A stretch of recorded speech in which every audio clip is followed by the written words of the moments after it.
não é bom pegar no pão dos filhos e jogá-lo aos cachorrinhos. Bíblia, Evangelho de Mateus, capítulo 15 versículos do 21 ao 28, e, partindo Jesus dali, foi para as partes de Tiro e de Sidom. E eis que uma mulher cananeia, que saíra daquelas cercanias, clamou, dizendo, Senhor, filho de Davi, tem misericórdia de mim, que minha filha está miseravelmente endemoniada.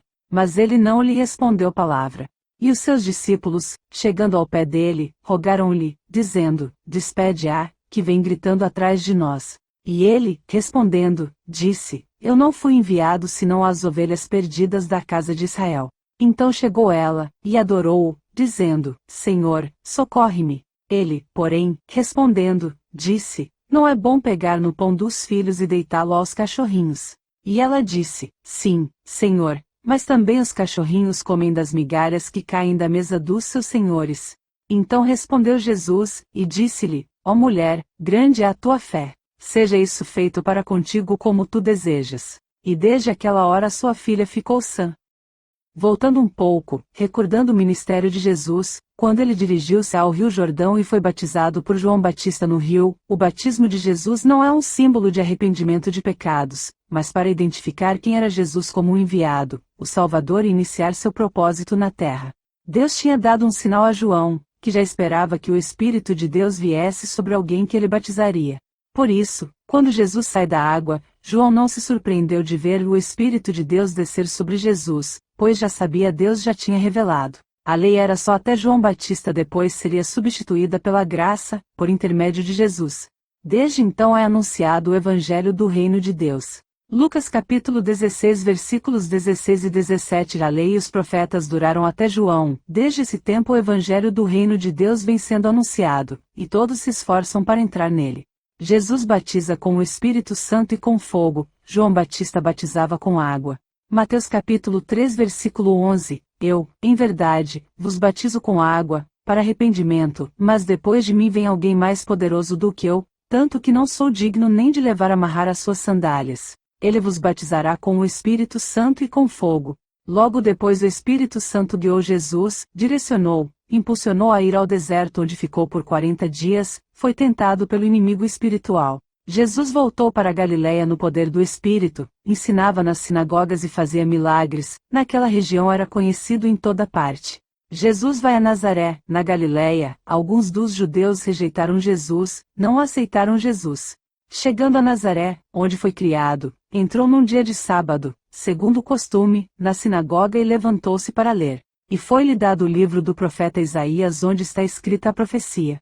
O Espírito do Senhor é sobre mim, pois que me ungiu para evangelizar os pobres, enviou-me a curar os quebrantados de coração, a pregoar liberdade aos cativos, a dar vista aos cegos, a pôr em liberdade os oprimidos, a anunciar o ano aceitável do Senhor.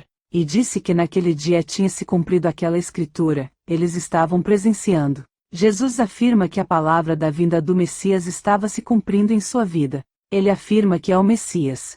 Os nazarenos tiveram a oportunidade de ouvir o próprio Messias, lendo a respeito dele mesmo. Jesus o Salvador. A sabedoria de Jesus deixou maravilhada e intrigada a população de Nazaré, tinha tanta sabedoria e o poder de fazer milagres. Apesar de saber dos sinais operados. E perguntaram, não é este o filho de José? Esta pergunta é na realidade uma afirmação da incredulidade. Apesar disso não aceitaram Jesus. Com esta palavra foi rejeitado, não aceitaram ele, não acreditaram nele. Muitas pessoas não acreditam na palavra de Deus, que é pregada, evangelizada, mas foi pregada, está ciente, mesmo que rejeite é culpado. Jesus não estava sendo honrado em Nazaré, na Galiléia. Expulsaram Jesus da cidade de Nazaré, na cidade onde Jesus foi criado, veio para os seus, mas os seus não o receberam. Rejeitaram Jesus, e o levaram até ao alto na beirada do monte sobre o qual a cidade estava, e de lá, o empurrarem de cima para baixo. Mas o Senhor, com poder de Deus, apenas passando por entre eles, retirou-se. Não era a hora determinada para ele morrer, Jesus retirou-se. Deixou Nazaré. Gálatas capítulo 4 versículo 16, fiz-me acaso vosso inimigo, dizendo a verdade? João capítulo 1 versículos 10 ao 12. Aquele que é a palavra estava no mundo, e o mundo foi feito através dele, mas o mundo não o reconheceu. Ele veio para o que era seu, mas os seus não o receberam. Mas a todos quantos o receberam, deu-lhes o direito de se tornarem filhos de Deus, ou seja, aos que creem no seu nome, os quais não nasceram por descendência natural, nem pela vontade da carne, nem pela vontade de algum homem, mas nasceram de Deus. Deus se manifesta na sua criação, o poder, sabedoria, conhecimento, grandeza, glória, sendo percebidos por meio das coisas que foram criadas, inclusive a terra também é criação de Deus, ou seja, o mundo, tem se manifestado na história da humanidade, de modo particular, na história do povo de Deus de geração em geração, desde os tempos antigos, mas não o receberam, ou melhor, muitos não o receberam, mas existem também os que receberam. Jesus já havia sido anunciado há muito tempo. Vários profetas receberam a mensagem de Deus, revelação de acontecimentos futuros, e predisseram, anunciaram, várias profecias no Antigo Testamento sobre a vinda de Jesus. Agora o Filho de Deus, Jesus está no mundo, ele veio à terra, cumprir todas as profecias a respeito da vinda de Jesus. Quem João Batista anunciou, testificou, testemunhou, confirmando que era Jesus. E Deus do céu com sua voz também confirma. Esse é o maior testemunho de todos. João capítulo 1 versículo 15, João dá testemunho dele. Ele exclama, este é aquele de quem eu falei, aquele que vem depois de mim é superior a mim, porque já existia antes de mim. Marcos capítulo 1 versículo 2, como está escrito na profecia de Isaías, eis que envio o meu mensageiro adiante de você, o qual preparará o seu caminho. Voz do que clama no deserto, preparem o caminho do Senhor, endireitem as suas veredas. E foi assim que João Batista apareceu no deserto, pregando o batismo de arrependimento para a remissão de pecados. Marcos capítulo 1 versículo 11, uma voz do céu declara, este é meu filho, o amado, a quem eu aprovo. Mateus capítulo 3 versículos do 1 ao 8, e, naqueles dias, apareceu João Batista pregando no deserto da Judéia, e dizendo, arrependei-vos, porque é chegado o reino dos céus. Porque este é o anunciado pelo profeta Isaías, que disse, voz do que clama no deserto, preparai o caminho do Senhor, endireitai as suas veredas. E este João tinha as suas vestes de pelos de camelo, e um cinto de couro em torno de seus lombos, e alimentava-se de gafanhotos e de mel silvestre. Jesus é Espírito, quando Jesus se fez carne, se fez homem, viveu na terra, mostra uma imagem do Deus invisível, não podíamos ver pois é Espírito, e foi visto na época que veio à terra de forma corpórea. Primogênito, aquele ou aquele que nasceu primeiro, Jesus já existia antes o homem existir, da terra existir, dos anjos existirem, todas as coisas que existem nos céus e na terra, visíveis e invisíveis, e foi o primeiro homem que ressuscitou. Jesus se fez homem e ressuscitou, venceu a morte. Unigênito significa filho único. Jesus é chamado de Filho unigênito de Deus porque ele é o único que tem a essência, natureza de Deus. Colossenses capítulo 1 versículos do 15 ao 18, ele é a imagem do Deus invisível, o primogênito de toda a criatura. Porque nele foram criadas todas as coisas que há nos céus e na terra, visíveis e invisíveis, sejam tronos, sejam dominações, sejam principados, sejam potestades. Tudo foi criado por ele e para ele. Ele existe antes de tudo que há, e nele todas as coisas subsistem. E ele é a cabeça do corpo, da igreja, é o princípio e o primogênito dentre os mortos, para quem tudo tem a preeminência. João, capítulo 1, versículo 14, aquele que é a palavra tornou-se carne e viveu entre nós. Vimos a sua glória, glória como do unigênito vindo do Pai, cheio de graça e de verdade. Jesus caminhando, ensinando, fazendo milagres, mostrando o seu poder que evidencia quem ele é. Identifica sua divindade, os que criam e o que creriam, os que aceitam, e os que aceitariam, os que recebem a Jesus, e os que receberiam a Jesus, os que seguem a Jesus, tornam-se filhos de Deus. Jesus estava propagando o Evangelho, quer salvar todos, mas nem todos o aceitam. Romanos, capítulo 3, versículos 29 e 30. Ou será que Deus é somente Deus dos judeus? Será que não é também Deus dos não-judeus? Claro que é. Deus é um só e aceitará os judeus na base da sua fé e também aceitará os não-judeus por meio da fé deles. Outra versão. Deus é Deus apenas dos judeus? Ele não é também o Deus dos gentios? Sim, dos gentios também, visto que existe um só Deus, que pela fé justificará os circuncisos e os incircuncisos. Gálatas, capítulo 3, versículo 28. Não há judeu nem grego, escravo ou livre, homem ou mulher, porque todos vós sois um em Cristo Jesus. 1 Reis, capítulo 8 versículos 41 ao 43, quando Salomão terminou o templo, Quanto ao estrangeiro, que não pertence a Israel, o teu povo, e que veio de uma terra distante por causa do teu nome, pois ouvirão acerca do teu grande nome, da tua mão poderosa e do teu braço forte, quando ele vier e orar voltado para este templo, ouve dos céus, lugar da tua habitação, e atende ao pedido do estrangeiro, a fim de que todos os povos da terra conheçam o teu nome e te temam, como faz Israel, o teu povo, e saibam que este templo que construí traz o teu nome. Naamã foi a Israel para ser curado da lepra.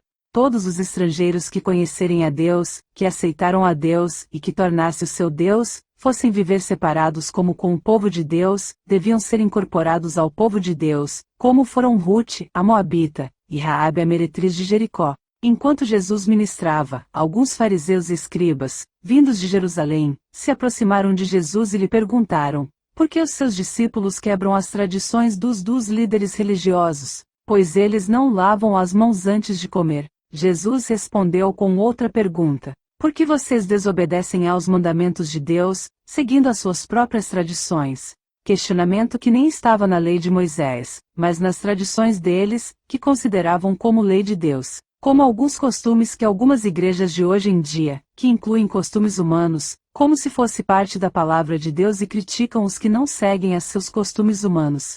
Então Jesus partiu daquele lugar, faz uma retirada estratégica, evangelizando os gentios, que precisam conhecer a Jesus. Foi para as regiões de Tiro e Sidom, terra gentílica, para que os gentios que somos nós, pudessem serem salvos. Ali realizou muitos milagres e compartilhou seus ensinamentos. Foi ali, naquele território, que a mulher Ciro-Fenícia, combinação de Síria e Fenícia, a expressão Ciro-Fenícia, cananeia, pois os primitivos habitantes da Fenícia descendiam de Canaã. A cananeia se aproximou de Jesus e implorou por ajuda para sua filha. Mateus, capítulo 4, versículos 13 ao 16. Deixando a cidade de Nazaré, foi habitar em Cafarnaum, à margem do lago, nos confins de Zabulon e Neftali, para que se cumprisse o que foi dito pelo profeta Isaías: a terra de Zabulon e de Neftali, região vizinha ao mar, a terra além do Jordão, a Galileia dos gentios. Este povo, que jazia nas trevas, viu resplandecer uma grande luz, e surgiu uma aurora para os que jaziam na região sombria da morte.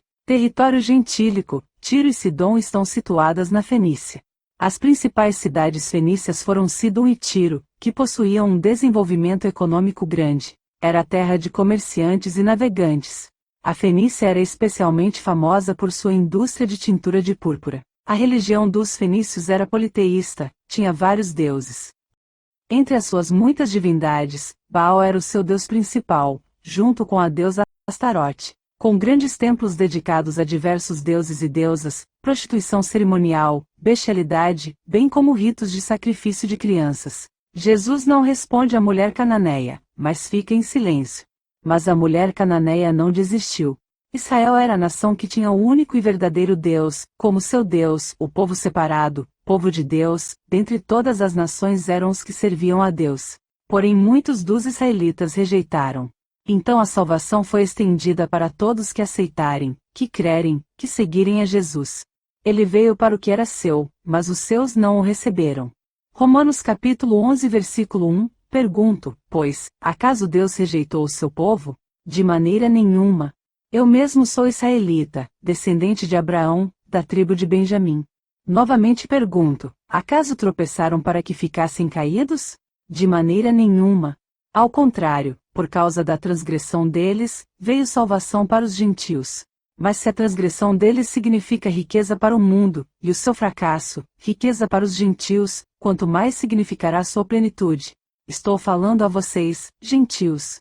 Visto que sou apóstolo para os gentios, honro o meu ministério. Jesus, filho de Davi, a mulher cananeia clama: Senhor, filho de Davi, tem misericórdia de mim. A cananeia conhece Jesus de ouvir falar, agora reconhece Jesus como Salvador, reconhece o seu senhorio. Quando chama ele de filho de Davi, acredita que Jesus é o Messias prometido, o Salvador, o Filho de Deus. Ela crê e confessa que Jesus é o Salvador. Deus promete a Davi um descendente, um rei, o que viria da tribo de Judá, descendência de Davi, que descende de Abraão, que é o pai da fé, que acreditou em Deus, que obedeceu a Deus, a quem Deus fez promessa, vinda do Salvador, Jesus, o descendente sem pecado, a semente incorruptível. Jeremias capítulo 23 versículos 5 e 6. Pois está chegando o dia, diz o Senhor, em que levantarei um renovo, um descendente justo, da linhagem do rei Davi. Ele reinará com sabedoria e fará o que é justo e certo em toda a terra.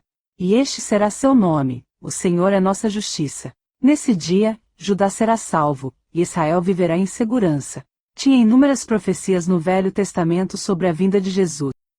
Mesmo antes de Davi, Deus já tinha prometido o Messias. Jesus já existia antes de qualquer ser humano existir. Colossenses 1, 17 e 18. E ele é antes de todas as coisas, e todas as coisas subsistem por ele. Mateus capítulo 1, registro da genealogia de Jesus Cristo, filho de Davi, filho de Abraão. Abraão gerou Isaque, Isaque gerou Jacó. Jacó gerou Judá e seus irmãos. Pulando grande parte por ser muito extensa continuando. Davi gerou Salomão, pulando novamente. Matã gerou Jacó, e Jacó gerou José, marido de Maria, da qual nasceu Jesus, que é chamado Cristo. A mulher cananeia clama: Senhor, filho de Davi, tem misericórdia de mim, que minha filha está miseravelmente endemoninhada. Provavelmente aquela mulher tinha ouvido falar de Jesus, pois o nome de Jesus era conhecido. Jesus curava, libertava endemoniados, fazia milagres, maravilhas. Tinha muitos relatos dos milagres. Se a filha endemoniada não estivesse perturbando a mulher cananeia, se não estivesse tirando a paz, fazendo a vida dela insuportável, não estaria tão desesperada, precisando de socorro. O desespero dela era grande. Se os cananeus tinham uma longa história de iniquidade, a religião cananeia era vil e degradada, imoralidade associada com a adoração de Astorete, Baal. Provavelmente se a filha endemoniado não estivesse perturbando não seria incômodo para ela. E a oportunidade da libertação, Jesus estava passando. Continue caminhando para Jesus, continue clamando a Jesus.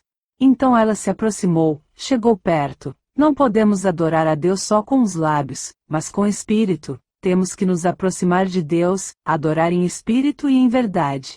Então chegou ela, e adorou-o, dizendo: Senhor, socorre-me.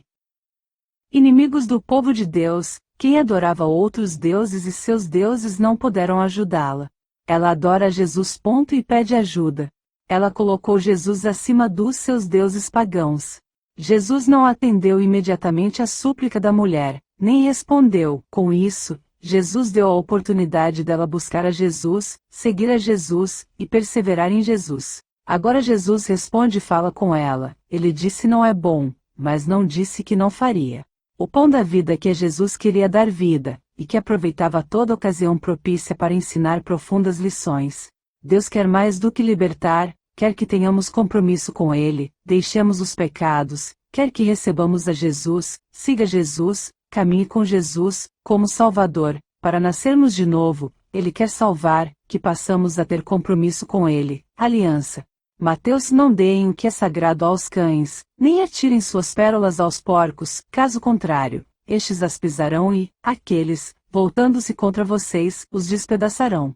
Uso de metáforas com animais para representar as características espirituais de certas pessoas. Por exemplo, leão, símbolo de força, liderança, realeza. Jesus é referido como leão da tribo de Judá.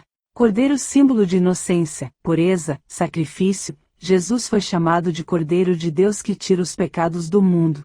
Herodes foi comparado à raposa, os fariseus de serpentes, raça de víboras.